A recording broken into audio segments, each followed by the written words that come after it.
Welcome back, Yasmin's YouTube channel. Forget to like and subscribe. Repeat ko sa Yasmin YouTube channel. Because I'm watching right now is magkapatid ko, tunay, as in Mr. Tanggol Montenegro. Kasi kami kaya nitinig at natin this. Wala. Isumusunod na sa ating polis.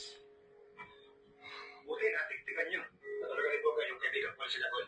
Sinabi niya sa amin na asundan siya ng kasama ng polis. Buti na nga lang naging kaibigan ni Tanggol si Ponggay. Kundi lahat kami ngayon nakakulong niya. Pati naman lahat kami ngayon, lamang patay na. Pati yung pakbaka talaga din. Napakarami polis. Nagkaputo nga parami doon sa kalye. Mabuti ka mo. Wala nag-aalis sa amin kahit isa. Tulip talaga ako sa inyo. Titilip talaga kayo eh. Para kayong mga palos kaya hindi kayo mahuli-huli ng mga polis. Tanggol, ang plano mo yan? Plano? Dapat mapagsakin ng mga gilero na yan. Dapat matigil na ang paghihirap ng mga kausway nila. Malaman nila ang totoong nanalo. Ang anak ko, si Tanggol. Huwag mahihirapan tayo pa. Hindi basta-basta mangyayari yan. Kayang-kayang paikutin ng mga gerero ng lahat ng mga tao kahit ang resulta. Kaya nila manipulit. Ang dapat ng mga gerero pinapatay. Kinakailangan mo kasi ng lahat ng mga gerero para magkaroon ng magbabago sa Maynila. Ano po, Tanggol? Mahirap yung gusto mong mangyari. Nakaupo ang mga gerero.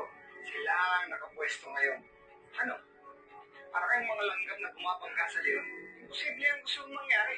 Walang imposible kapag ginusto. Kahit na malaki sila, makapangyarihan, kayang-kaya namin silang hatakin bababa para lumabas na ang katotohanan na ang anak ko ang nanalo sa eleksyon. Sige, bahala kayo. Kung talagang gusto niyo na bang magpakamatay, tuloy niyo yung pinaplano niyo. And thank you for watching. Forget to like and subscribe to my next videos.